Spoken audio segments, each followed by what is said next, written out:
cansada de você realmente estar tão indiferente à situação, você realmente não quer enxergar o que está acontecendo, né? E a Lu, com poucas palavras, ela consegue acabar até mesmo ferindo a Thalisa, né? Transferindo para a Thalisa o grau da responsabilidade. O que é que está acontecendo, né? Porque ela está muito apegada ao real, ao que realmente, o que aquele contexto está representando. Em meio a um baile de carnaval, em meio a uma época tão festiva, em meio a algo que é tão importante para a Thalisa, o pai dela está morrendo.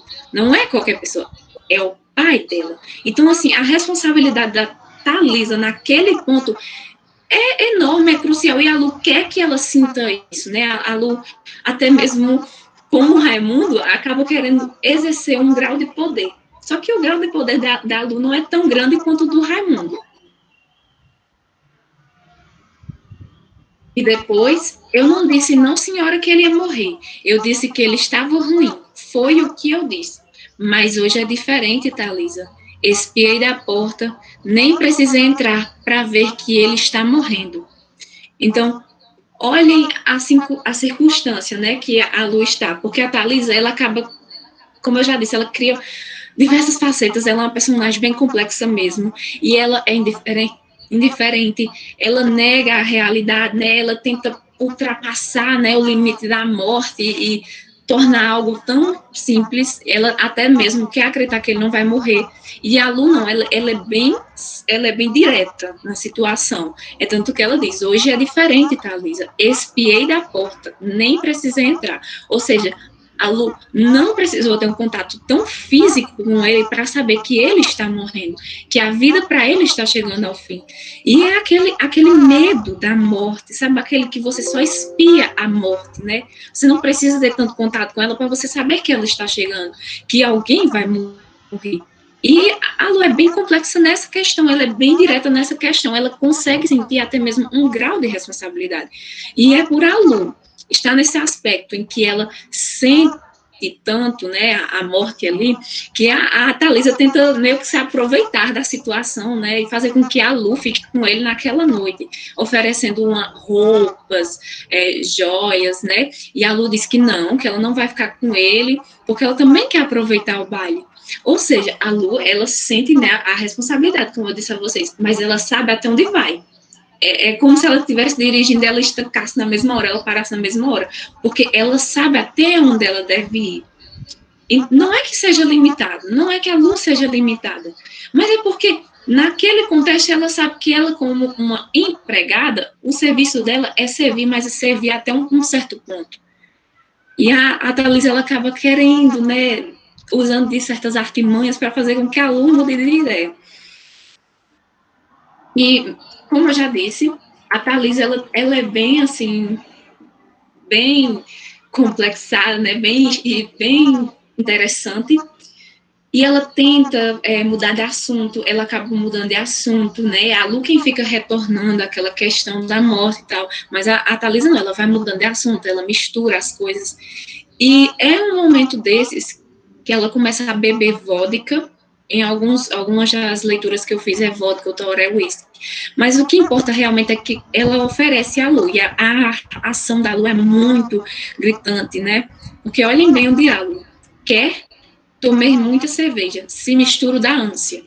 Não é só a mistura das bebidas que dá ânsia na Lu, né? Não é só aquela mistura do uísque, da vodka com a cerveja. É a mistura de assuntos. Ela querer misturar, né, um baile de carnaval com uma morte, querer passar algo por cima de outro, né? Isso dá ânsia na Lu. Ela sente aquilo, a vontade, né, de vomitar. E é o corpo dela expulsando o horror, né? O que ela vê como algo que causa horror. E a gente volta ao título, dos caprichos da alma aos horrores do corpo, né? Todos ali naquele espaço, o corpo deles estão se expressando, né? A alma está, mas o corpo também. E o corpo da Lu não aceita a mistura das bebidas, mas principalmente deixa entender, deixa meio que explícito que ela não aceita a mistura dos assuntos, que ela não aceita aquela mistura, né, do carnaval com a morte do pai, querer misturar tudo. Ela não vê aquilo de uma forma tão adequada, né, tão simples. E a Thalisa, como eu já disse, ela até mesmo meio indiferente a tudo, E ela diz, você é chata, não, Lu, 1000 vezes fica repetindo a mesma coisa. Tac, tac, tic, tac. Esse cara não pode esperar um pouco? Olhem bem como ela se refere ao pai dela. Esse cara. Então a gente acaba vendo que eles não têm um vínculo. Não é o mesmo vínculo que ela até mesmo tem com o Raimundo. E a gente acaba percebendo isso, acaba se ligando a essas pequenas nuances dos personagens, né? Da Thalisa, em especial, a gente acaba percebendo que naquele contexto, em meio ao baile, em meio até mesmo à chegada da morte, ela não quer se ligar àquilo, ela não quer criar um vínculo com a morte naquele momento, né? E por isso ela é até mesmo meio que indiferente à situação, como eu já disse. Esse cara, e daí? Daí que ele vai morrer, né? O tom sombrio. Só que ela é muito mais do que isso, né? Ela também tem outros aspectos aí que vamos deixar mais para frente para analisar. E começando, né? Iniciando, quem é Thalisa? O que é que a Thalisa representa? O que é que a Thalisa ela está apresentando, representando, sendo naquele aspecto, naquele contexto. Olhem bem as citações que eu vou utilizar para a gente poder escorrer um pouco sobre essa personagem. Estou atrasadíssima, Lu. Essa fantasia é fogo. Você ajudando vai no instante. Já me pintei. Olha aí, que tal minha cara? Parece que estou num forno, gemeu a jovem, dilatando as narinas porejadas de suor. Nunca transpirei tanto. Sinto o sangue ferver. Se você colocar essas frases ao lado das frases da morte do pai dela, você vê que a Thalissa ela está gritando: eu estou viva, eu estou sentindo o sangue pulsando no meu corpo, né? O meu organismo ele está vivo, eu estou suando, eu estou com essa fantasia que está pegando fogo, porque eu consigo sentir essas sensações. Ela está gritando praticamente que ela está viva. E ela sente prazer nisso, ela gosta de sentir isso, né? Ela tem uma certa afeição a isso, por mais que ela esteja reclamando da fantasia, do calor, por mais que ela esteja ansiosa, né, para ver logo o Raimundo, ela gosta da sensação da vida pulsando nela, né, do sangue circulando nela. E ela deixa isso sempre bem claro, porque o baile realmente é algo importante para ela. É algo que pode parecer, né, uma coisa fútil. Quem lê o conto pela primeira vez resume escassamente, né, a personagem a adjetivos muito pequenos, né, e acaba dizendo que ela é fútil, que ela é egoísta, que ela não vê a situação do pai dela. E ali, naquele contexto, para ela é importante, para ela é necessário, né, ir para o baile, aproveitar o baile com o namorado dela, com a fantasia dela, com tudo que ela quer, que ela é, né, que ela quer mostrar que ela é, que ela está viva, ela quer sentir isso. Gente, eu não sei se as pessoas estão tentando entrar, só está aparecendo o sonzinho aqui. Se alguém puder me dar uma resposta por áudio, porque eu não consigo ver o que vocês estão comentando, não consigo ver nada. Então, assim, se for preciso dar uma paradinha, me falem. E eu vou entender o silêncio também como um prossiga, querida. Pronto?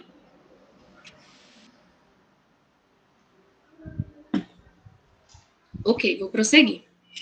Como eu disse a vocês, a forma como a Lígia escreve é muito particular, sabe? É algo muito único dela mesma, único da escritora, sabe? Olhem bem a forma como ela vai formando as frases. Como eu disse a vocês, aquilo não é sono, é outra coisa. Essa fantasia é fogo. Parece que estou no forno, dilatando as narinas porejadas de suor, né? Dilatando as narinas. Sinto o sangue ferver. Todas essas formas de formular as frases que a Thalisa utiliza, né? E até mesmo que a narradora utiliza para explicar a Thalisa o que ela está sentindo naquele momento, vai demonstrando como a escritora, ela não brinca com as palavras, ela utiliza das palavras ao seu favor. Aliás, a favor do contexto, né? Dos personagens daquele momento. Porque se de um lado a empregada nem precisou entrar para ver que o pai da Thalisa está morrendo, Do outro lado, a Thalisa tá ali, perguntando a Lu o que ela tá achando da cara dela, que ela tá pintada de ver, né? O que ela tá achando? Ela ficou bonita, né? E isso tem outro ponto a ser ressaltado. Mas antes de analisar mais profundamente todos esses aspectos da Thalisa, vamos entender agora um pouco do contexto, né? É interessante porque geralmente as pessoas começam pelo contexto. Deixa eu começar pelo contexto depois de apresentar os personagens. Porque eu acredito que o contexto vai ressaltar ainda mais as questões que são levantadas pelos personagens, né? O que motiva eles, o que eles estão formando naquela situação. O primeiro parágrafo, ele explica muito, muito, muito mesmo do contexto da Thalisa, então vamos iniciar, né? O rancho azul e branco desfilava com seus fascistas vestidos a Luís XV e sua porta-estandarte de peruca prateada em forma de pirâmide, os cachos desabados na testa, a cauda do vestido de cetim arrastando-se enxovalhava pelo asfalto. O negro do bumbo fez uma profunda reverência diante das duas mulheres debruçadas na janela e prosseguiu com seu chapéu de 3 bicos, fazendo rodar a capa encharcada de suor. Novamente, ressalto para vocês que o carnaval, nesse contexto, na atuação, é de uma imensa importância. Porque, como todos nós já sabemos, o carnaval é uma das épocas festivas nas quais as pessoas mais aproveitam de forma desgovernada. É como se os limites dos seus instintos fossem cortados e você pudesse ser as diversas facetas que você é, né? As diversas personalidades que te formam. É como se o filme Divertidamente, que eu acredito que muitas pessoas conheçam, né? Como se pegassem aqueles 5 personagens de cada pessoa e soltassem pelo mundo. Você conseguisse ser 5 ou mais personalidades em um dia. E pensem nisso em 4 noites, né? Quantas personalidades a gente não convive em uma noite de carnaval? Para quem gosta. Então, o carnaval é uma explosão de vida, né? Uma explosão de sentimentos, de ações, né? De sensações. Assim, quem gosta dessa época festiva geralmente aproveita de formas desgovernadas, assim, sem pensar no dia da manhã, né? E é uma festa que ela chama o outro. Ela faz o outro desejar. Mas não é só a Thalisa que está desejando ir para o carnaval, né? Os outros também estão desejando ela. É tanto que o negro do bumbo faz uma profunda reverência a ela e à empregada. E a Lu, ela se sente até mesmo inferior, porque logo após essa parte que foi narrada, a Lu fala, foi para você. E a reação da Thalisa é fantástica, né? A Thalisa fala, o meu negro é muito mais bonito, né? Então, novamente o Raimundo aparece aí nas entrelinhas, pelos outros falando por ele. Então, assim, por mais que o negro dela, como ela disse, é muito mais bonito, ela gosta da sensação de ser desejada. Ela gosta de acreditar que ela está sendo desejada, que o outro deseja ela. Um homem fazer uma reverência para ela, isso deixa o ego dela muito alisado, né? Ela se sente muito desejada, muito bonita. Então, a gente acaba percebendo que a Thalisa, ela gosta disso, ela gosta de ser venerada, sabe? Ela gosta da sensação de que os outros sentem atração por ela, mas mesmo assim, o negro dela é mais bonito. Então, com certeza, ele consegue até mesmo manipular, né, ela de forma mais simplificada. Porque se um outro está fazendo reverência para ela, e isso, por mais que já desejo nela, não faz ela acabar se apegando a isso, né? Acabar não abrindo a cabeça dela para outras pessoas, o negro dela é mais bonito, um certo grau de poder muito alto nela, né? Muito alto na personagem. E, como eu disse, é um baile, você está ali expressando suas diversas facetas, seus diversos seres. Mas tem outro aspecto aí bem chamativo, que é a cor verde. É um baile verde. E todos vão fantasiados de verde, mas a Thalisa, ela vai além da fantasia, porque ela usa tudo do verde. Olhem bem os diálogos dela com a Lu e as narrativas sobre ela. Sentando-se na cama, a jovem abriu sobre os joelhos o saiote verde. Usava biquíni e meias rendadas também verdes. O outro ficou bonito, Thalisa. Com o cabelo assim verde, você tá parecendo um alcachofra. Tão gozado. Não gosta desse verde na unha. Fica esquisito. Então, é um baile verde. As fantasias são verdes. E a Thalisa, ela vai toda de verde, né? Ela usa as roupas íntimas verde. Ela usa a fantasia dela toda verde, que provavelmente deve ser uma fantasia muito grande, já que ela não pode mostrar uma metade da coxa, porque o Raimundo fica irritado. Então, pense em uma personagem toda de verde, né? Aquela pessoa toda de verde, o cabelo verde, a unha verde, a maquiagem verde, toda verde. E o verde, e nesse contexto, ele está ligado à vida, né? Aos desejos de aproveitar a vida, a ver a vida como algo realmente bom e incrível. E ela usa dessa cor para acabar até mesmo se caracterizando, né? Outro ponto, assim, bem particular é a questão de como a Lu fala do cabelo dela e da unha, né?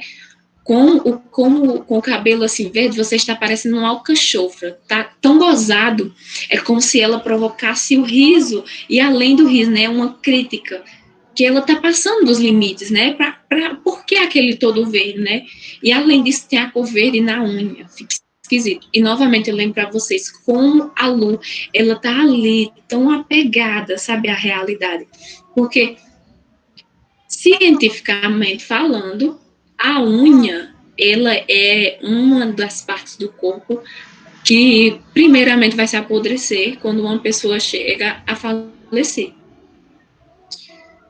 E a unha, ela vai criando uma nova cor. Ela é criando um novo aspecto. E, mais precisamente, esse aspecto é puxado por um verde escuro, né? E é isso que a Lu tá meio que dizendo ali, né? Querida, sua unha está parecendo que está podre, está apodrecendo. Só que não é a Thalisa que está apodrecendo. Nessa história, não é a Thalisa, né? Não nesse contexto. É o pai dela. E novamente eu explico para vocês que a Lu, ela tá apegada à realidade e ela tá querendo, por favor, Thalisa, perceba o que está acontecendo, né? E ela fica usando dessas artimanhas para acabar meio que jogando umas verdades. Outros aspectos do baile verde é o seguinte: é um baile verde, que ser verde, tudo verde, mas não precisa ficar me olhando. Vamos, não pare. Pode falar, mas vá trabalhando. Falta mais da metade, Lu. Minha pintura não está derretendo? Veja se o verde dos olhos não borrou. Nunca transpirei tanto. Sinto o sangue ferver. Olhem bem como ela se expressa, né? Quando a Lu fala que o cabelo dela não tá legal, não tá bonito e a unha dela tá esquisita, né? Ela lembra a Lu. Olha, você tá me ajudando, a gente tem um grau de intimidade, mas você é minha empregada. E é como eu disse a vocês, ela gosta de ser desejada. E a Lu, quando ela não vai na mesma ideia, né? Quando a Lu não provoca o desejo, a sensação o prazer, né? De saber que você tá atraente, ela acaba relembrando a Lu que elas têm um grau ali, né? De empregada e patroa. E a gente acaba conhecendo mais um pouco da Thalisa nisso, né? Nesse aspecto. Olha, você pode falar que eu tô linda, mas se você ultrapassar essa ideia, você tá ultrapassando a ideia da patroa e da empregada. E outro ponto é quando ela pergunta da maquiagem dela, né? Do que ela tá usando no rosto. Minha pintura não está derretendo. Veja se o verde dos olhos não borrou. Então é aquilo, né? Olha bem o que está acontecendo. Aquela face dela, né? Que ela está construindo, está derretendo. Por que está derretendo, né? Porque o corpo dela está se expressando daquela forma. O que está acontecendo dentro da Thalisa?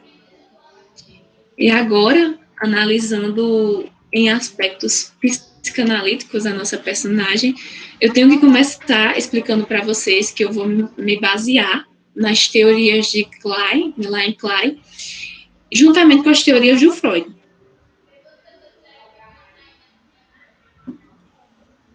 E a Klein, ela foi uma psicanalista estudiosa que estudou muitas teorias do Freud, muitas mesmo. É tanto que no livro dela, nesse que eu li em outro, ela acaba pegando muitas teorias para iniciar, dar o ponto de partida na delas, em como ela enxerga certos aspectos. E a Klein, ela vai dizer o seguinte: surgem na primeira infância ansiedades, características das psicoses, que forçam o ego a desenvolver mecanismos de defesa específicos. É nesse período que se encontram os pontos de fixação de todos os distúrbios psicóticos. Então, por essa citação, acho que vocês já podem acabar percebendo assim o que é que eu quero vir aqui apresentar a vocês e analisar com vocês, né? A nossa personagem, ela é muito além de alguém fútil, que não sente um certo grau de empatia, né, pelo pai, que é submissa ao namorado. Ela é muito além disso. Temos que começar a enxergar a Thalisa como alguém que sente o baile como uma tarefa importante, como algo importante para ela. Aquilo tem importância para ela. Ir para o baile tem importância para ela. E ela acaba demonstrando mecanismos de ansiedade, mecanismos que eu falo assim, que ela acaba querendo se defender, né, do que vem atrapalhar o baile dela, o que vem atrapalhar a festa dela, né, a época festiva dela. E a Klein, ela também vai dizer o seguinte, que as ansiedades, mecanismos e defesas do ego, de tipo psicótico, da infância, têm uma influência profunda sobre todos os aspectos do desenvolvimento, inclusive sobre o desenvolvimento do ego, superego e das relações de objeto. A Klein falou o seguinte, que a nossa relação com o nosso primeiro objeto pode determinar todas as nossas outras relações. E para ela, o primeiro objeto vem a ser até mesmo o seio da mãe. Só que eu retorno a vocês que os primeiros personagens que eu apresentei e os únicos é o pai, o Raimundo, a empregada e a Thalisa. Não temos ideia de como foi a relação da Thalisa com a mãe dela. Não temos uma mãe presente nesse conto, né? Então não sabemos como foi a relação dela com o primeiro objeto. Não sabemos nem mesmo se existiu uma relação com o primeiro objeto. E se esse objeto foi o seio. O que sabemos ali é que ela tem não tem uma ligação tão profunda com o pai dela, né? Não existe um laço ali com o pai dela, ela acaba não demonstrando um laço com o pai dela. E o que acontece é que a ansiedade vai vir a forçar o ego arcaico a desenvolver mecanismos e defesas fundamentais, né? E o que vem a ser esses mecanismos de defesa, né? O que vem a ser esses pontos que fazem com que o ego acabe tendo que se defender da ansiedade, né? Então, eu trago aqui para vocês alguns que a gente consegue perceber na nossa personagem, que é os mecanismos de cisão do objeto e dos impulsos, né? A idealização. Lembra vocês que a Thalisa, ela fala, né, quando o negro faz a reverência para ela e para a empregada, que o negro dela é mais bonito. Ela idealiza ele, que ela não consegue enxergar, que ele não quer que ela mostre um pedaço da coxa, que ele não quer que ela se atrase, que isso acaba gerando nela mecanismos de ansiedade. E ela idealiza demais ele, idealiza demais o amor, que não sabemos se é realmente o amor, apenas uma relação assim de interesse, não fica tão explícito, sabe? A gente vê que tem uma relação ali onde alguém está comandando e alguém está sendo comandado, né? E além dessa idealização, ela idealiza o baile, ela idealiza aquela festa, e ela cria tantas fantasias, ela tem um pensamento tão fantasioso em relação ao que vem a ser o baile, né?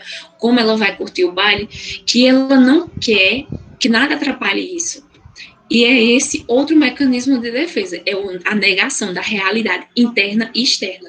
Ela nega para si, ela nega para a empregada, ela nega no contexto que o pai dela não vai morrer, ela age com indiferença, ela tem um tom sombrio, né? Ela retorna e pergunta se a Lu acha que ele vai morrer mesmo, e ela se irrita. E esse é outro mecanismo de defesa também. Ela se irrita com a Lu, ela fala, esse cara não pode esperar um pouco? Você tem que ficar repetindo isso toda hora? né? E a expressão dela é muito forte também, tac, tac, tic, tac, que é aquela repetição, mas olha mesmo, tac, tac, tic, tac. Existe uma diferença, existe um tique ali. É ali que ela realmente se irrita, porque é aquele que toca ela, né?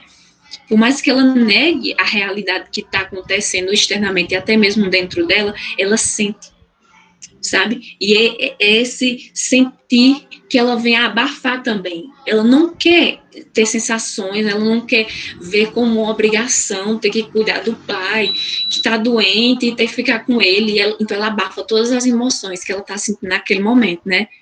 E ela se nega a se apegar àquilo, se apegar à morte em si até, né? Criar um laço com a morte, porque se ela vai no quarto, porque vocês até agora não sabem, né? Quem lê o conto realmente sabe o que acontece.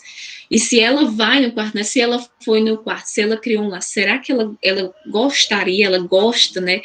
De estar lidando com a morte, de ter contato com a morte? Então, ela abafa as emoções dela. São mecanismos de defesa que a Thalisa cria como uma forma de se proteger, de proteção, né? E por mais que ela faça isso, a gente consegue analisar, consegue perceber, consegue visualizar que o corpo dela, o organismo dela está gritando o que ela está sentindo, né? É tanto que ela fala, essa fantasia é fogo, as narinas porejadas de suor, né? As narinas dela estão dilatando de tanto suor que ela tá produzindo, né? E ela sentiu o sangue ferver, ela sentiu aquele calor abafante, é tudo o corpo dela horrorizado, sabe? Com a sensação da morte tão próxima a ela. E, bem, a ansiedade, ela vai acabar forçando com que o ego arcaico tente se proteger dela, tente lidar com ela, e até mesmo que ele busque isso mais tardiamente. A Klein vai dizer o seguinte: temos razões, creio eu, para supor que algumas funções que encontramos no ego mais tardio lá estão desde o início. Proeminentemente entre elas é a lidar com a ansiedade. Considero que a ansiedade surge da operação da pulsão de morte dentro do organismo. É sentida como um medo do aniquilamento e toma forma de medo de perseguição. É um medo do impulso destrutivo que vai parecer que está se ligando a um objeto. E o que acontece ali é que aquele objeto, ele vem a ser dominador, né? Aquele objeto vem a ter um poder. A Thalisa, por mais que ela demonstre que ela dá um poder ao Raimundo, ela não dá o mesmo poder ao pai dela. Ela não abre ao pai dela essa mesma perspectiva, né? E por quê? Porque ela tem medo da morte, né? Ela tem medo do aniquilamento. A ansiedade faz você acreditar. Júlia. Oi. Não sei se você tá vendo aí, mas tem pessoal querendo entrar. Não sei se você tá dando pra ver aí. Não. Deixa eu colocar o pessoal aqui, gente. Só um minuto. Não chegou nada aqui, Guilherme. Eu acho que vão pedir de novo, mas se pedirem eu aviso, viu? Tá bom?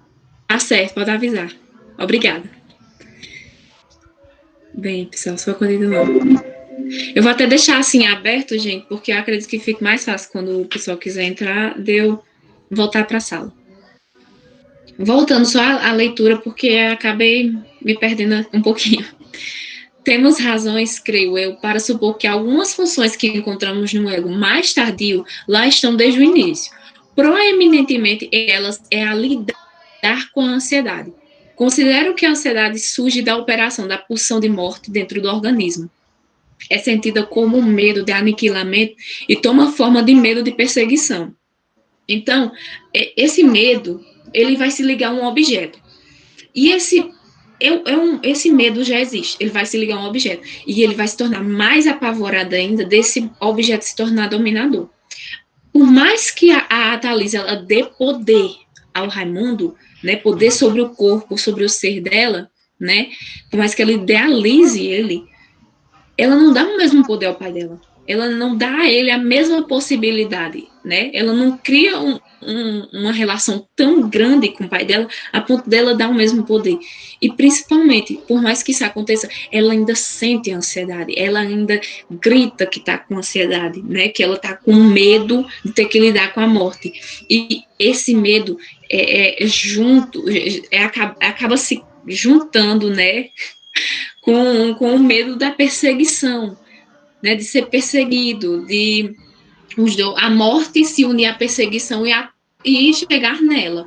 E a personagem acaba expressando de todas as formas que, assim, ela não quer se ligar a isso, ela tem pavor de se ligar a isso, o corpo dela acaba expressando que ela está apavorada com a ideia de ter que se lidar com isso. O Freud ele vai dizer o seguinte, que em crianças, a ansiedade ela pode ser definida como sentir falta de alguém a quem ama e por quem anseia. É como se... Vou até ler a outra citação que acaba se tornando mais simples de explicar para vocês. Se a mãe estiver ausente ou houver retirado o amor que sentia pelo filho, este não mais tem certeza da satisfação de suas próprias necessidades e talvez fique exposto às mais aflitivas sensações de tensão. Então, o que acontece? A criança, ela cria um vínculo muito forte com a mãe, né? A mãe, ela tá ali, o seio, o primeiro objeto, o seio, né? Ele acaba criando um laço entre a criança e sua mãe, né? E uma criança que ela sinta a ansiedade, né? Que ela sinta a pulsão de vida e de morte, ela vai ter um medo do aniquilamento e principalmente ela vai acreditar que ela tem poder o suficiente para o aniquilamento do outro e o aniquilamento de si mesmo. E é por saber disso que ela vai ter medo do outro acabar fazendo isso com ela. Então, quando a mãe some, quando a mãe se torna ausente, a criança acaba criando na mente dela, né, o inconsciente dela, para que acaba trabalhando para que ela acredite que ela aniquilou a mãe, né? É por isso até que lendo algumas teorias por fora, eu vi que alguns psicanalistas vão acreditar que quando a criança revê a mãe, aquela sensação, aquele amor, aquele brilho que muitas mães dizendo que seus filhos têm, é a sensação de vitória. O seu pensamento não conseguiu ser tão forte assim. E esses mecanismos são todos desenvolvimento da ansiedade. A ansiedade, ela pegando pequenas nuances do seu ser e trabalhando nelas, sabe? E a gente consegue perceber isso na Thalisa. A gente consegue perceber que a ansiedade nela é pulsante. O corpo dela tá pulsando a ansiedade. Por mais que ela diga que ela quer ir curtir o baile de carnaval, que ela tá bonita e tudo mais, por dentro a coisa não pode não estar tão bonita dessa forma, pode não estar tão organizada quanto estar com ela falando, né? E além disso, né, o Freud vai afirmar o seguinte, que a criança ela sente um pavor de ser devorado pelo animal totêmico, o pai. E a Thalisa, ela expressa isso, né? Ela meio que grita isso também, né? Que ela não quer se ligar à morte do pai dela, ela não quer ter um contato, tanto que ela faz, daí, você acha que ele está morrendo? Será que ela tá somente apavorada com a ideia da morte ou saber que ela pode acabar não sendo mais, sentir esse pavor, ela pode acabar não sentindo mais esse pavor, também não dá uma sensação de alívio nela, né? Por isso que ela fala em um tom sombrio, porque esse tipo de pensamento pode chegar até ela, né, e ela se sentir apavorada, mas ao mesmo tempo ela sentir um grau de alívio. Olhem bem o diálogo dela com a Lu, retornando, né? Mas quando fui lá, ele estava dormindo tão calmo, Lu, aquilo não é sono, é outra coisa, né? Então ela acaba criando mecanismos até para se defender, argumentar contra a Lu, que ele não vai morrer, não naquele dia. Então a gente vai vendo que a personagem ela vai argumentando, ela vai agindo com indiferença, ela usa tom sombrio e ela tem particularidades de alguém que está sentindo, né, grandes sintomas de ansiedade pulsando nela, né? A gente consegue perceber que diante daquele contexto, como o baile é importante para ela, como ver o Raimundo é importante para ela, né? Ela não quer ser logo apavorada com a ideia da morte.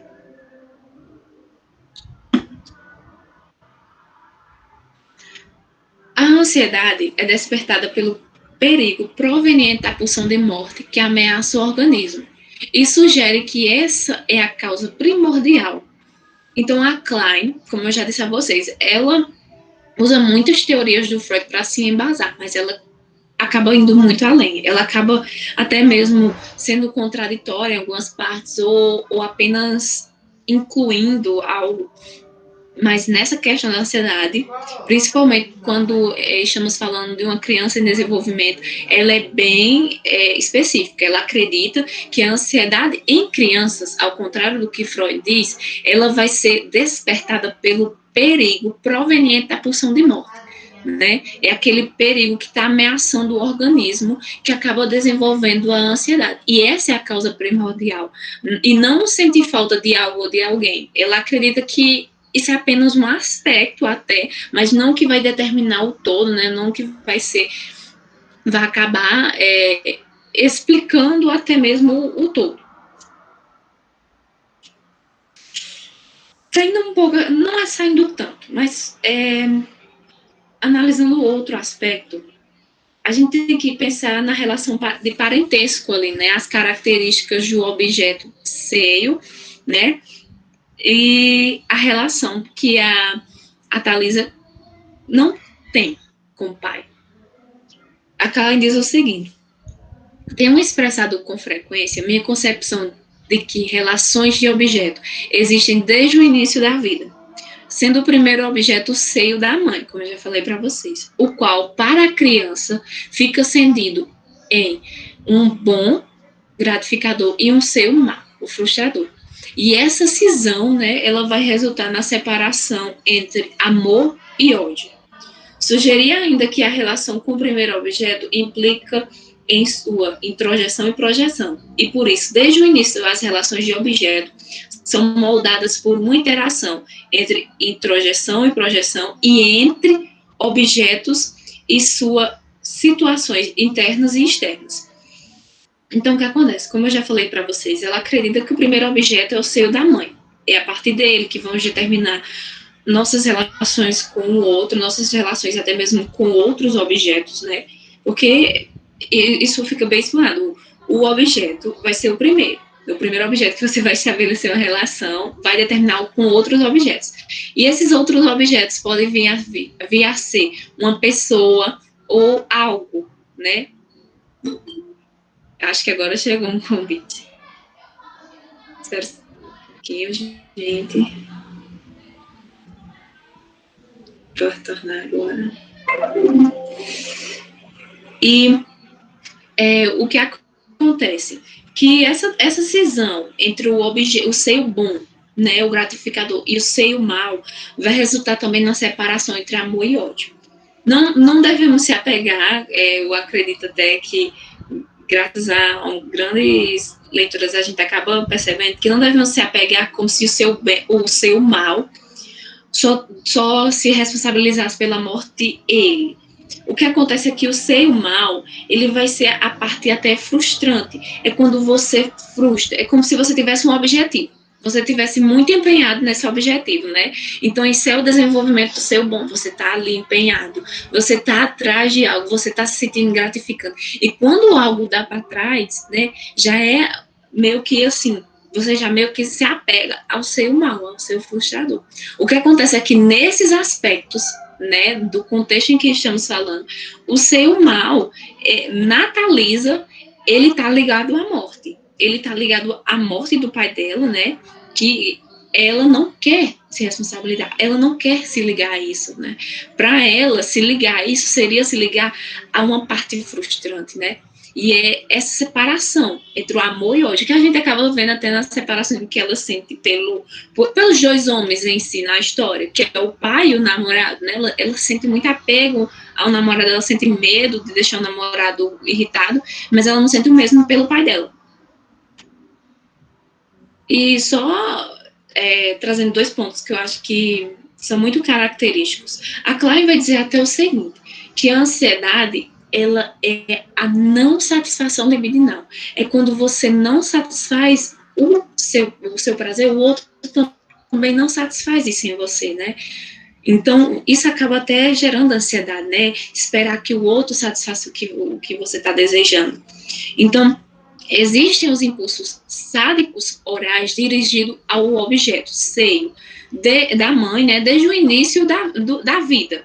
Então, você acaba criando aspectos, né, mecanismos, impulsos sádicos. Não é somente gostar de sentir a dor do outro, é você sentir prazer, mesmo que o outro esteja sentindo dor, né? E isso é muito, muito comum, muito comum. Existem os impulsos sádicos orais dirigidos ao objeto seio da mãe. Isso é desde o início. Então, além disso tudo, o primeiro objeto ele vai atuar como ponto focal no ego. Ou seja, ele vai desenvolver características do ego. Ele vai ser responsável por aspectos do ego. E como eu disse a vocês, né, existem os impulsos sádicos orais dirigidos ao seio, né? E quando você não tem, você não é satisfeito, você não tem a satisfação do seu prazer, isso pode gerar agressão, isso pode gerar raiva, mas isso também pode até gerar a culpa.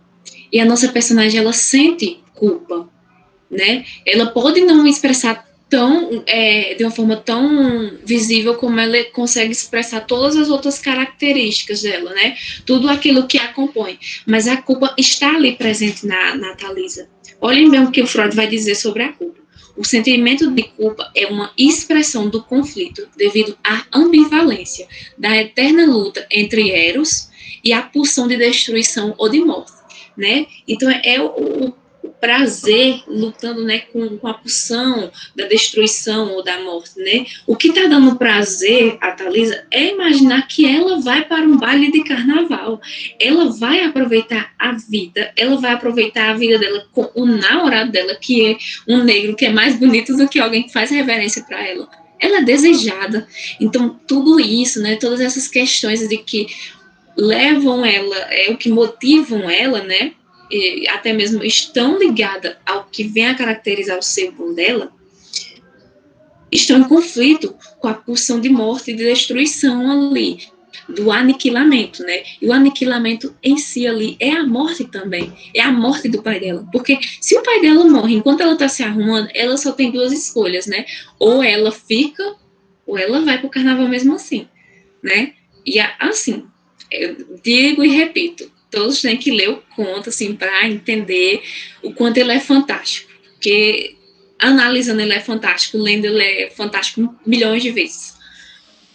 E além disso, Abraham vai dizer o seguinte, que a culpa é o resultado quando você transpassa os seus impulsos canibalescos, né? Os seus desejos canibalescos. Porque, como eu disse, a criança ela vai acabar despejando, né, sugando o seio da mãe, sentindo prazer nisso, sentindo um prazer sádico nisso. E quando ela consegue superar esses aspectos canibalescos nas palavras de Abraham, é porque ela está conseguindo sentir a culpa, ela se apega à culpa, porque quando você supera esse aspecto, quando você começa a pensar na dor do outro, né, no que está acontecendo com o outro, e sentir culpa por saber que isso envolve você, você está começando a superar as suas características canibalescas. E a Thalisa, ela sente isso. A Thalisa, ela faz de tudo para que a Lu esteja errada. Né? Ela argumenta contra a Lu, não somente para ir para o baile, mas porque ela não quer se apegar a uma morte, e principalmente porque ela sente culpa. Então, analisando, pensem bem como eu comecei, né, falando da indiferença dela, do tom sombrio, e o que eu estou falando agora, que ela sente culpa. E por isso que eu disse e repito, a Thalisa é uma personagem muito complexa, ela tem muito a ser analisado ainda, né? Uma palestra só não daria de conta de quem é Thalisa, o que compõe Thalisa, o que forma Thalisa, mas a gente vai aos poucos conhecendo essa personagem, né? Retornando, acabei nem lendo para vocês. Olhem bem a frase que ela fala para Lu. Mas você já se enganou uma vez, lembra? Disse que ele ia morrer, que estava nas últimas. E no dia seguinte ele já pedia leite, radiante. Né? É naquela hora que a Lu fala assim, mas eu não disse isso, você entendeu mal, eu falei que ele estava mal naquele dia, mas hoje é outra coisa, Thalisa. Ele está morrendo, né? E é como eu disse a vocês, a Thalisa está sempre utilizando de argumentos para que faça ela querer se apegar à ideia de que o pai dela não vai morrer naquele momento, né? Que não vai morrer. E ela não fala, ela não chama ele de pai, né? Esse é um aspecto que está bem forte ali. Ela não chama ele de pai, ela chama ele de cara, ele, né? Esse cara, ele, mas nunca de pai, né? Nunca cria realmente uma ligação com ele. Então, a gente vê que ela é bem explícita nisso, né? Mas a culpa está ali. É algo que está querendo entrar entre uma das faces da Thalisa e ficar escondida. Só que ela é bem relevante, ela é bem, sabe, exposta nisso. Porque ela está ali argumentando contra a Lu, batendo na mesma tecla, mudando de assunto, bebendo, para tentar, de alguma forma, negar o que está acontecendo, né? Negar aquela realidade. E eu retorno a dizer que a Thalisa, ela é muito mais do que daquela personagem diferente, egoísta, fútil. Se fôssemos ler o conto agora, antes de ter começado a palestra, muitos de vocês resumiriam ela em apenas uma frase, né? Uma burguesia fútil, indiferente à morte do pai, uma egoístazinha, né? Muitas vezes há adjetivos escassos perto da grande complexidade que é essa personagem. E é isso que a psicanálise acaba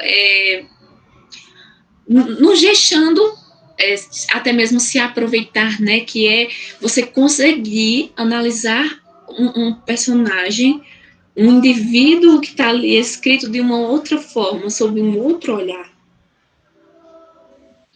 O Freud acreditava ainda que a culpa era aplicável às manifestações de consciência resultantes no desenvolvimento do superego.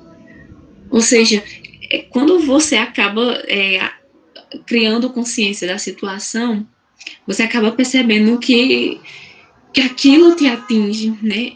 E a Thalisa, ela expressa que está atingida por meio do corpo dela, né? Os horrores do corpo dela, o corpo dela tá suando, ela tá sentindo um fogo, e além disso tudo, para ela expressar que é a vida pulsando, expressa também o medo da culpa, né? O horror da culpa, o pavor da morte, o pavor da responsabilidade da morte do outro.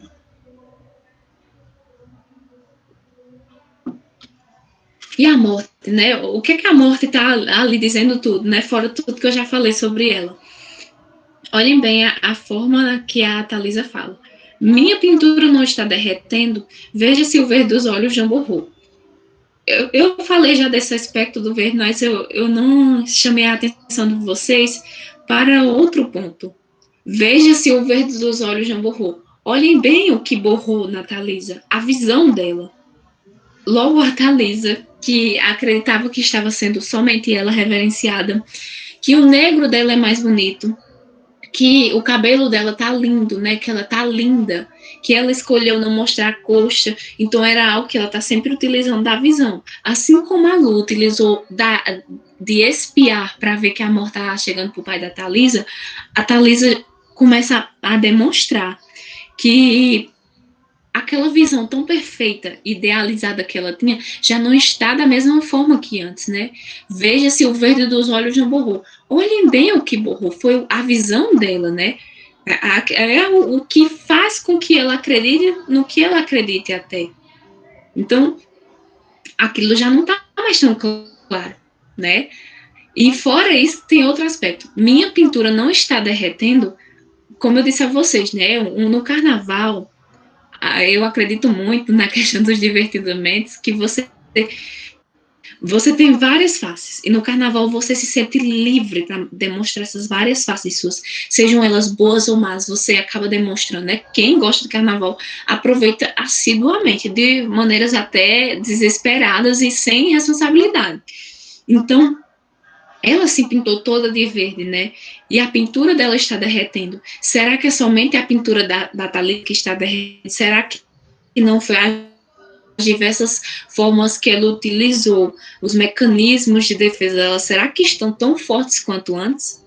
Diante de tantas especulações da Lu, que o pai dela vai morrer, né? Que não tem como ela mudar de assunto, que não adianta ela querer misturar vodka, querer fazer com que a Lu misture vodka e cerveja, né? Então, a pintura dela tá derretendo, a face dela tá derretendo, sabe? É como se a máscara que ela estava utilizando para se defender acabasse se desprendendo do rosto dela. E outro ponto, como eu já falei para vocês, é o verde, né? O verde sempre demonstrando a vida. Será que nesse ponto aí ela já tá sentindo o verde demonstrando tanta vida assim? Quando a Lu fala da unha, é muito específico mesmo. A Lu fala da unha e do cabelo, que são pontos essenciais do corpo do outro, né? Que se deteriora mais rápido diante da morte. E ali, logo na Thalisa, que tá tão viva, né? E aquilo incomoda ela, né? E é por isso que ela até pergunta: minha pintura não está derretendo? Veja se o verde dos olhos não borrou. E ela volta a dizer: nunca transpirei tanto. Ou seja, o corpo dela nunca agiu da forma como agiu. Ela nunca esteve em tantos limites, né? Ela reclama a todo momento do calor. Ela fala que está sentindo o sangue dela fervendo, né? Que ela está transpirando. Ela dilata as narinas dela que estão porejadas de suor. Ou seja, é o corpo dela gritando o que ela está sentindo, né? O corpo dela, por mais que a Thalisa fale, eu quero viver, eu estou viva, o corpo dela também está gritando, eu estou apavorada, eu estou horrorizada, né?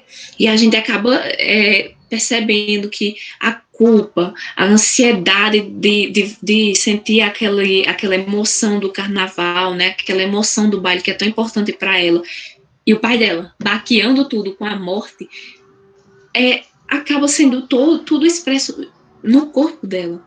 E, novamente, é uma imposição no corpo, né? Porque o Raimundo, ele reclama se ela mostrar um pedaço da coxa, ele reclama se ela se atrasar, e a culpa, a ansiedade, né? O medo da morte, o pavor da morte, liga-se ao corpo dela também. Acaba se impondo, né, no corpo dela, se autorrepresentando no corpo dela. Então, são diversos aspectos para uma personagem muito complexa, né, com a Thalisa. E retornando à questão da visão, olhem bem como ela sempre está negando, né? Espiei da porta. Nem precisei entrar para ver que ele está morrendo. Mas quando fui lá, ele estava dormindo tão calmo, Lu. Aquilo não é sono, é outra coisa. Então, a Lu, né, ela não dá um pingo de esperanças a Thalisa que o pai dela não vai morrer logo no dia do baile de carnaval dela, né? E as duas personagens, elas já estão horrorizadas, apavoradas com a ideia da morte. Só que na Thalisa, o corpo dela se expressa com uma força maior, né? Ela sente a ansiedade pulsando, ela sente a morte se aproximando. A morte está no quarto ao lado dela, né? A morte tá gemendo e ela tá se incomodando. A empregada tá reclamando, tá dizendo que ele vai morrer e ela tá se incomodando. E o corpo dela expressa tudo isso, né? O corpo dela tá... Outro ponto que eu achei extremamente necessário de trazer aqui para vocês é o que o Freud diz, que é o seguinte: as perigosas pulsões de mortes, elas são tratadas de várias maneiras dentro do indivíduo. Elas tomam-se em partes inofensivas que vão se fundir com componentes eróticos. Elas são partes desviadas do mundo exterior, né, sob a forma da agressão, como eu disse a vocês. Esse cara não pode esperar um pouco? Ai, Lu, você fica repetindo a mesma coisa, né? Então a gente vai vendo que a personagem tem todos esses aspectos. E principalmente, a Lu, ela vai pro baile também, né? A Lu, ela vai pro baile também. E antes de ir pro baile, a Thalisa pede pra Lu ajudar ela na fantasia. O que acontece é que a Lu tá pregando paetês na Thalisa. É como se a Lu estivesse pregando diversas facetas na Thalisa, diversos pontos na Thalisa, né? Ela tá ali, dizendo: Thalisa, seu pai vai morrer, pregando os paetezinhos, né? E a Thalisa, ela tá tentando de todas as formas expulsar essa reação, né? Ela tá se ligando àqueles PTs de outra forma. Enquanto a Lu tá indo com uma ideia, a Thalisa tá pegando outra forma. E ela acaba tentando se defender, né? E é por isso que o Freud diz, as perigosas pulsões de morte, elas vão ser tratadas no organismo do indivíduo de diversas formas, né? Sobre a forma da agressão, sobre uma forma de que você tenta argumentar contra o outro. Então, é isso que a Thalisa tá fazendo, enquanto a Lu tá pregando os paetês nela. E um spoiler do final, né? Que é quando a Thalisa está caminhando, e eu não disse para onde ela está caminhando, a Thalisa está caminhando e os paetês estão se desapregando da fantasia dela e eles tentam retornar à fantasia dela. E aquele aspecto, né, do outro, querendo se ligar a você, e o que está ali tentando ligar a Thalisa, né? É a morte que está tentando se ligar a Thalisa, é a morte que está perseguindo até mesmo a Thalisa. Então, eu acredito que são personagens altamente complexos. Nunca tinha trabalhado um conto da Lígia Fagundes Telles e é algo assim fantástico. Lidar com a linguagem da Lígia, para mim, foi fantástico, porque é lidar com uma linguagem múltipla. É como se ela falasse tão gozado e tivesse explicando 1000 coisas naquela parte, tão gozado, né? Aquilo não é sono, é outra coisa. É como se ela estivesse ligando diversos aspectos em poucas palavras, e isso é muito rico, né? Por mais que seja muito bom trabalhar com uma grande obra, trabalhar com algo pequeno, trabalhar os pequenos pontos que está ali dito no que não foi dito, mas que foi expressado, é muito interessante. E ali já abre espaço para isso, né? E principalmente abre espaço para lidar com esses aspectos sob o viés psicanalítico, porque lidar com a Thalisa, além de declarar que ela é uma personagem fútil, que ela é egoísta, que ela é